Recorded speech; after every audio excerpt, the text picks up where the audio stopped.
जय कांग्रेस। धन्यवाद मित्रों। अपने नेता श्री राहुल गांधी जी,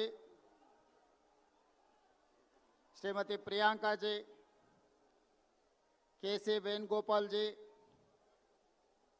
मंच पे बैठे हुए कांग्रेस के बड़े बड़े नेता,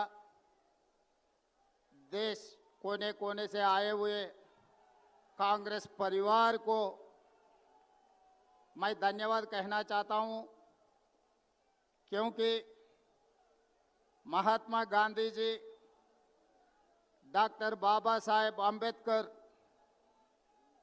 जब संविधान बनाए तब बहुत कुछ चर्चा हुए कॉन्स्टिट्यूएंट असेंबली में।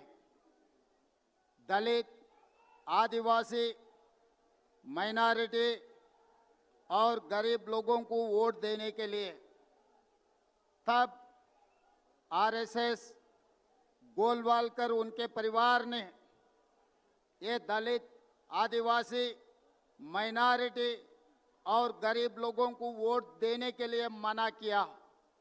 मगर महात्मा गांधी जी, डॉक्टर बाबा साहेब आम्बेडकर गरीब लोगों को वोट देकर इस देश में जो भी सरकार बनेगी, गरीब लोग वोट देने के लिए, सरकार बनाने के लिए एक मौका दिए।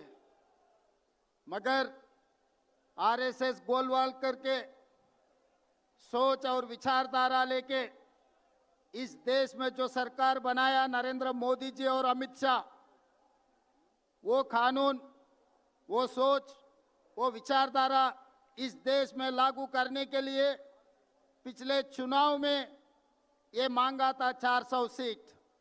तभी राहुल जी ने ये कहा, अगर भारतीय जनता पार्टी को इस बार 400 सीट मिलने वाले हैं, अगर मिलेगा तो संविधान बदलने वाले हैं, आरक्षण हटाने के लिए कोशिश करने वाले हैं।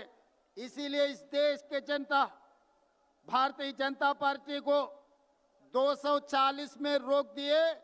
इसीलिए आज संविधान बच गए, आज आरक्षण बच गया। इसीलिए आज ये लोग ये कोशिश कर रहे हैं, जब 400 सीट नहीं मिला, सर के नाम पे, एसआईआर के नाम पे, वोट चोरी के नाम पे ये दलित, आदिवासी, माइनॉरिटी और गरीब लोगों का वोट निकालने में लग गए। इसीलिए उस दिन महात्मा गांधी जी, डॉक्टर बाबा साहेब आम्बेडकर इन लोगों के लिए जो खड़ा हुआ, आज के तारीख में राहुल गांधी जी, मल्लिकार्जुन खड़गे जी यही जाति के लिए, यही लोगों के लिए खड़ा होकर मोदी जी और अमित शाह के खिलाफ लड़ रहा है। जो आरएसएस, जो गोलवालकर के जो सोच है, जो विचारधारा है, हराने के लिए आज रामलीला मैदान में हम लोग सब इकट्ठा हुए। इसीलिए भाई बहन, ये चुनाव नहीं है, ये समस्या कांग्रेस के नहीं है, ये समस्या है इस देश के। इस देश में जो गरीब लोग हैं, इस देश में जो दलित है, जो आदिवासी है, जो माइनॉरिटी है, ये देश समस्या के लिए राहुल गांधी जी ने खड़ा होकर मोदी जी के खिलाफ लड़ रहे। हम लोग राहुल भैया को हम लोग मजबूत करना है।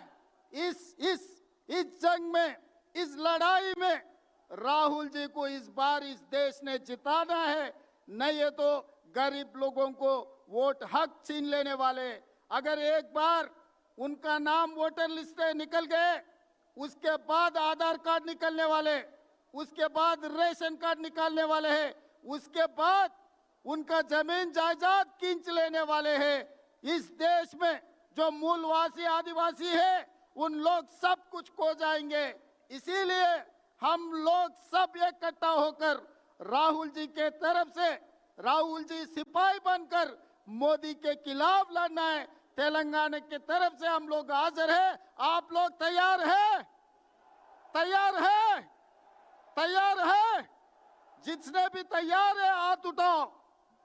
जय कांग्रेस, जय राहुल गांधी।